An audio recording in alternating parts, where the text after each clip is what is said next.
हिंदी की सर्वश्रेष्ठ लघु कथाओं की श्रेणी में प्रस्तुत है मुंशी प्रेमचंद की लघु कथा कश्मीरी सेब।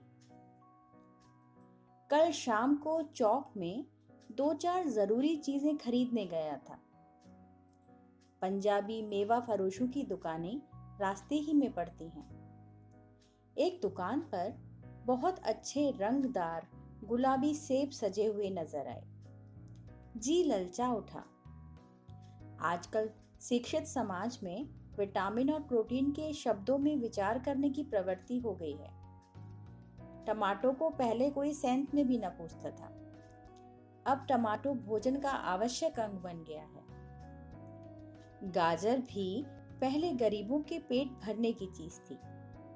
अमीर लोग तो उसका हलवा ही खाते थे, मगर अब पता चला कि गाजर में भी बहुत विटामिन है। इसलिए गाजर को भी मेजों पर स्थान मिलने लगा है। और सेब के विषय में तो यह कहा जाने लगा है कि एक सेब रोज खाइए तो आपको डॉक्टरों की जरूरत ना रहेगी। डॉक्टर से बचने के लिए हम निमकौड़ी तक खाने को तैयार हो सकते हैं। सेब तो रस और स्वाद में अगर आम से बढ़कर नहीं है तो घटकर भी नहीं। हाँ, बनारस के लंगड़े और लखनऊ के दशहरी और बंबई के अल्फांसो की बात दूसरी है। उनके टक्कर का फल तो संसार में दूसरा नहीं है, मगर उनमें विटामिन और प्रोटीन है या नहीं, है तो काफी है या नहीं, इन विषयों पर अभी किसी पश्चिमी डॉक्टर की व्यवस्था देखने में नहीं आई। सेब को यह व्यवस्था मिल चुकी है। अब वह केवल स्वाद की चीज नहीं है, उसमें गुण भी हैं। हमने दुकानदार से मोल भाव किया और आज से सेब मांगे।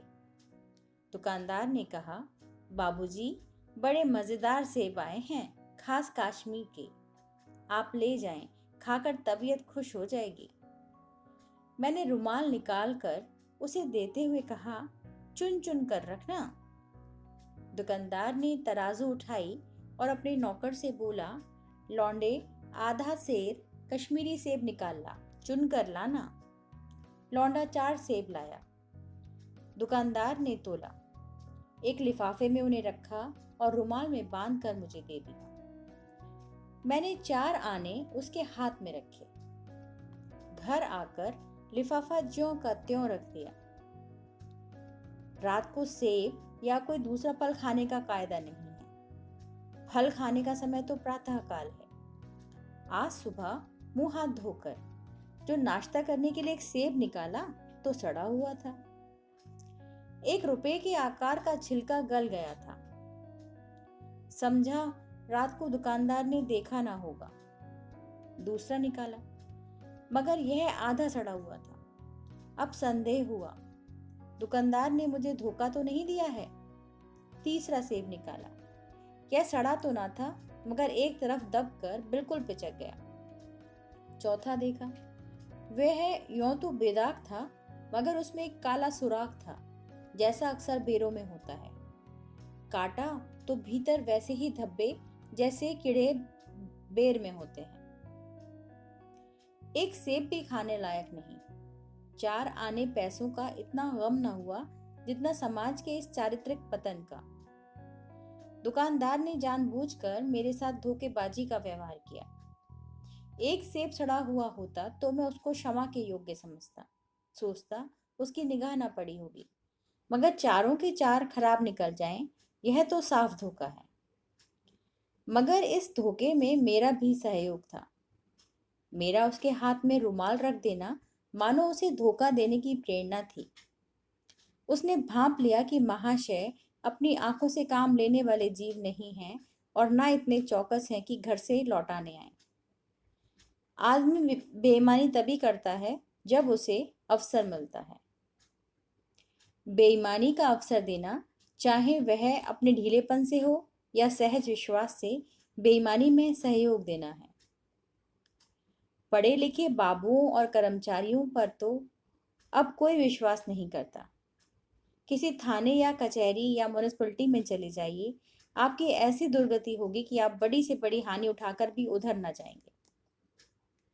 व्यापारियों की साख अभी तक बनी हुई थी।